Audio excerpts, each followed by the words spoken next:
Il Natale è sempre più vicino e anche questo dicembre vogliamo continuare la ricerca dei luoghi più spettacolari dove vivere questo magico momento. Siamo pronti ad esplorare Tallinn insieme a voi nel periodo più magico dell'anno, quando la città si trasforma in una favola invernale, ma non solo. Viaggeremo anche in una seconda nazione non molto distante dall'Estonia. Volete provare ad indovinare quale?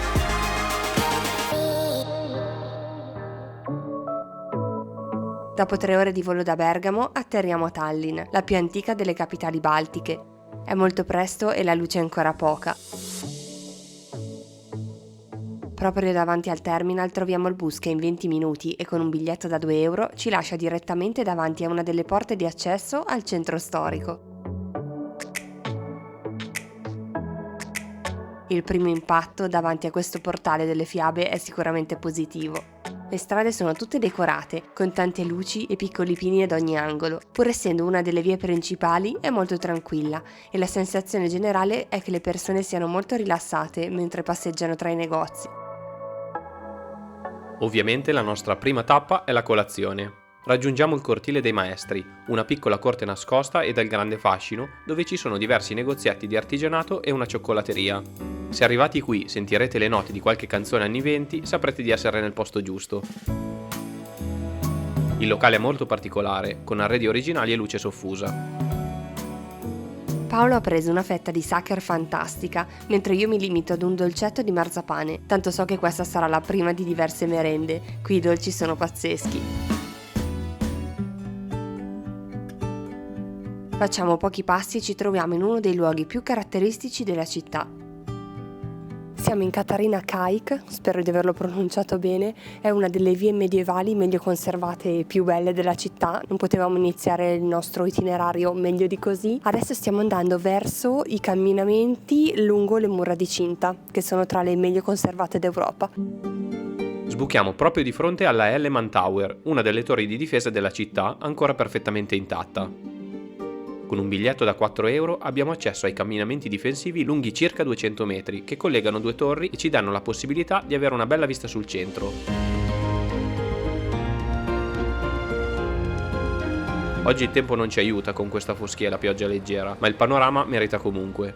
I tetti rossi che caratterizzano la città poi sono bellissimi. Torniamo a terra e camminiamo verso la piazza del municipio. Le strade pedonali hanno un grande fascino, con le case dai tetti a punta e le facciate tutte diverse. Arrivati in piazza troviamo subito il locale che cercavamo. Per il pranzo abbiamo scelto questo ristorante alle mie spalle decisamente molto particolare. È una taverna medievale, una verissima, autentica taverna medievale. Appena entrati capiamo di essere arrivati in un luogo decisamente unico e la locandiera ci elenca cosa propone la cucina quel giorno. Si mangia in ciotole di terracotta senza posate per ricreare giustamente l'atmosfera medievale. Il cibo è semplice ma buonissimo. Sia la zuppa che la torta alle carote erano incredibili e il prezzo direi ottimo. È stata un'esperienza fuori dal comune che vi consigliamo. Mentre eravamo a pranzo alla taverna il tempo è peggiorato, ma non saranno 2 gocce a fermarci, non penso. Andiamo verso una nuova zona, la collina di Toompea. È uno dei luoghi più emblematici e storicamente significativi di Tallinn. Essendo il punto più alto della città, da sempre è utilizzato come roccaforte e sede del potere politico. Per questo ancora oggi all'interno del suo castello si trova il Parlamento estone. Arriviamo in cima a Toompea percorrendo la scalinata chiamata Gamba Corta e ci troviamo subito davanti all'immensa cattedrale ortodossa di Aleksandr Nevsky. Non può passare di certo inosservata. All'interno sono vietati video e foto, quindi possiamo farvela vedere solo in esterno, in tutta la sua bellezza.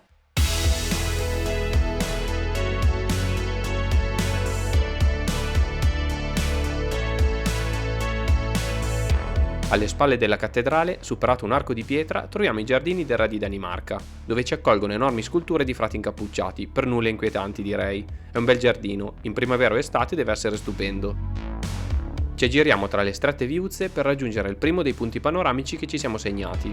Qui nella parte alta della città, sulla collina di Toompea, ci sono diversi affacci panoramici, alcuni danno sul centro città dove ci sono tutti i tetti rossi e altri invece direttamente sul mare. C'è il giardino del vescovo di fianco alla Tumkirik, la cattedrale di Toompea, ma forse è quello con la vista meno interessante. Bellissimi invece i più noti Kotuozza e Patkuli, che ci hanno permesso di godere di un panorama straordinario sui tetti, sulle guglie delle chiese e sulle strade. Fate uno sforzo di immaginazione e pensate questo panorama con il sole o con la neve. Torniamo nella parte bassa di Tallinn, questa volta percorrendo Gambalunga, una via in discesa che sbuca direttamente su Pik, forse la strada più famosa che taglia a metà il centro e dove si trovano le case più belle. Inizia a fare più freddo ed è l'ora di un'altra merenda. Ve l'avevo detto che questo sarebbe stato il viaggio dei locali dove fare delle pause. Dato che siamo qui potevamo scegliere solo un posto, il Maja Smok, il caffè più antico della città e dell'intera Estonia. È un vero e proprio gioiello storico e culturale, fondato nel 1864, famoso soprattutto per la produzione di marzapane. Una signora sta dipingendo a mano una schiera di Babbo Natale proprio davanti a noi. Molti dicono che questo dolce sia stato inventato proprio qui a Tallinn. Dopo esserci riscaldati, torniamo a percorrere Pik, dove incontriamo ambasciate e antiche case delle gilde, fino ad arrivare al nostro alloggio per i prossimi 2 giorni, appena fuori dalle mura.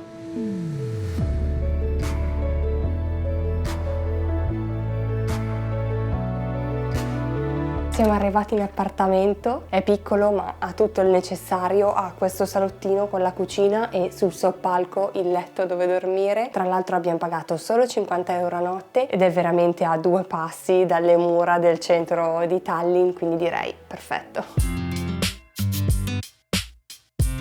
Usciamo di nuovo e questa volta ci dirigiamo ai mercatini di Natale. Alla fine siamo qui anche per questo. Al centro della piazza svetta un abete semplice ma meraviglioso. Tallinn ha anche il suo primato natalizio, il primo albero di Natale pubblico al mondo. La documentazione risale infatti al 1441. Non è splendido? I mercatini non sono grandi, ma molto accoglienti. Ci sono canti, stand con specialità gastronomiche e oggetti d'artigianato, dalle decorazioni alle calze. In generale, la sensazione è quella di essere in un piccolo paese piuttosto che in una capitale europea e questo ci piace molto. Mangiamo una porzione di raviolini fritti deliziosi e beviamo un bicchiere di Hogwein per riscaldarci. Ci godiamo ancora per un po' questa gioia atmosfera prima di tornare all'appartamento. Domani la sveglia suona per il secondo giorno di fila alle 4 del mattino.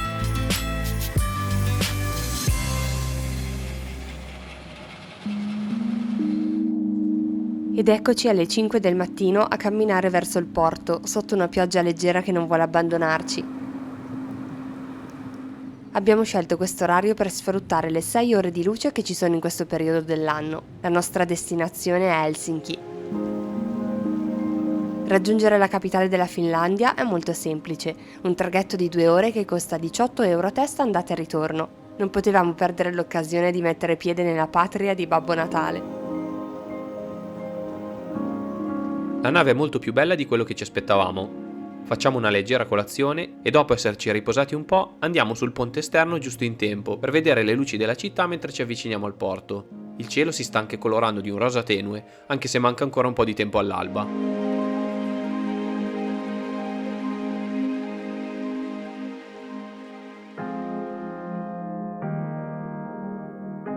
Con poco meno di 2 ore di viaggio siamo arrivati in Finlandia, a Helsinki. Sono le 8:30 del mattino, anche se dalla luce non si direbbe. Il sorgere del sole dovrebbe essere intorno alle 9. Adesso aspettiamo il tram e andiamo dritti in centro. Il biglietto costa 3 euro a testa e appena mettiamo piede in centro il nostro primo pensiero è uno solo: fare una seconda colazione da bravi hobbit quali siamo.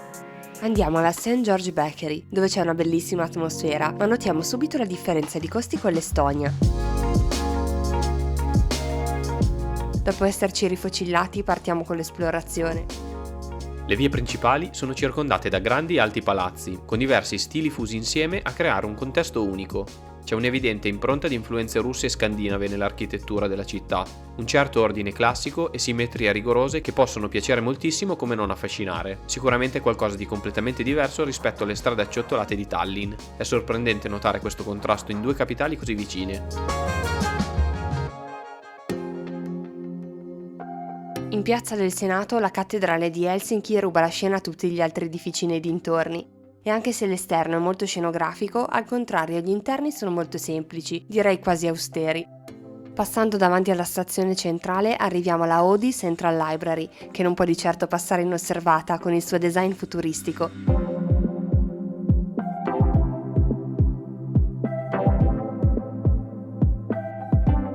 Al secondo piano della biblioteca si trova questo immenso salone arredato con alberi e richiami alla natura, dove è possibile sedersi sulle gradinate di legno a leggere libri, riviste o fumetti. L'accesso è libero e l'ambiente è davvero piacevole. Ci è piaciuto molto, infatti ci siamo fermati più del previsto. Quando usciamo è già ora di pranzo e andiamo nella zona del porto per mangiare qualcosa al mercato coperto. Ci sono un sacco di stand tra cui scegliere e noi alla fine abbiamo optato per Soup and More, dove la zuppa al salmone è veramente deliziosa.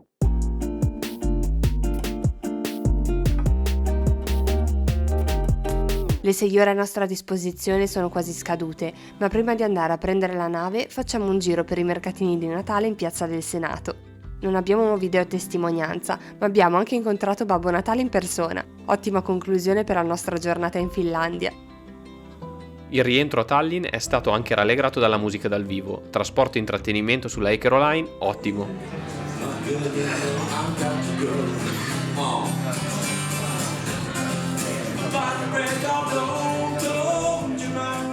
Dato che sono le 17:30, andiamo in una zona della città in cui non eravamo ancora stati.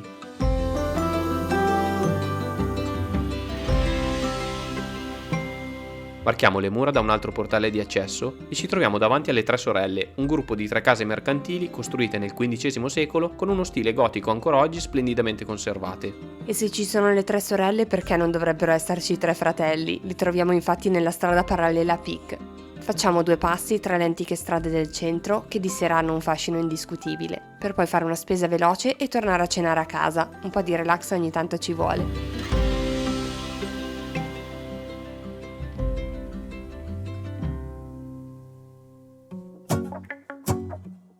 Ultimo giorno di viaggio e nemmeno oggi c'è la neve. Ci consoliamo facendo colazione in questo bar famoso per un dolce in particolare. Una cosa che forse non sapete di me è che io ho una leggerissima ossessione per la cannella, quanti come me la amano. A Paolo non piace per niente, ma è stato così gentile ad accompagnarmi in questo locale che fa solo cinnamon roll e posso dirvelo, è stato il più buono che ho mai mangiato nella mia vita. Let's go outside, the snow is falling down and every child is having so much fun. The snowman is twice the size as me with a smile as quirky as mine. Volevamo visitare Rai Aptek, una delle farmacie più antiche d'Europa ancora in attività. Fondata nel 1422, è in funzione da più di 600 anni e si trova proprio nella piazza del municipio, ma purtroppo l'abbiamo trovata chiusa. Voi tenetela in considerazione se verrete qui. Ci spostiamo così in un nuovo quartiere, appena fuori dalle mura. Di fianco alla stazione di Balti Jam troviamo un mercato coperto su 3 piani, pieno di qualsiasi cosa vi può venire in mente.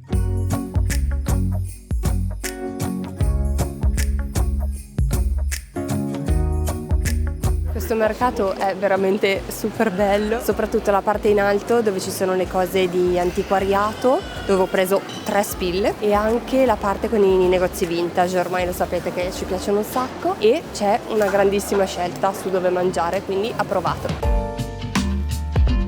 La parte del mercato biologico poi è anche bella da vedere. Tra i tanti stand gastronomici noi abbiamo scelto di assaggiare dei bao, che non sono proprio tradizionali estoni, ma quanto sono buoni. Dopo esserci scaldati e riempiti la pancia, iniziamo a camminare in direzione Telliskivi, il nuovo distretto creativo della città. Ci ritroviamo in una via dove le case hanno conservato il loro aspetto tradizionale, con l'esterno rivestito con assi di legno colorate. Il tempo oggi non aiuta a far brillare i colori e sembrano un po' tutti spenti, ma è una zona decisamente particolare. Telliskivi è diventato uno dei luoghi più innovativi della capitale estone. Costruito in un ex complesso industriale, i capannoni e i magazzini sono stati convertiti in locali, gallerie, laboratori artigianali e sedi di start-up. È il luogo ideale per chi ama la street art. In estate si tengono anche concerti e festival. Deve essere molto bello. Abbiamo ancora un po' di tempo prima di andare in aeroporto e non potevamo non visitare una delle librerie storiche di Tallinn, con annesso un bellissimo caffè. Nonostante non capiamo nemmeno una parola di estone, vedere le varie edizioni di libri e camminare tra questi alti scaffali è sempre rilassante. Ovviamente mangio un altro dolcetto al marzapane per merenda per non farmi mancare niente. Quando usciamo è già buio, le luci brillano contro il cielo blu scuro e noi facciamo un'ultima passeggiata tra i mercatini di Natale per salutare come si deve la città. Speriamo davvero che il video vi sia piaciuto e soprattutto che vi sia piaciuta Tallinn, una capitale ancora poco visitata ma molto affascinante. Come sempre vi ringraziamo per essere stati con noi anche in questo viaggio. Una cosa che non vi diciamo mai, se volete seguire i nostri viaggi in tempo reale, vi aspettiamo su Instagram. Trovate il link qui sotto in descrizione. Noi ci vediamo tra 2 settimane per farci gli auguri di Natale. Attivate la campanella perché in via del tutto eccezionale il prossimo video non uscirà di venerdì. Ci vediamo presto, un abbraccio, ciao! Ciao!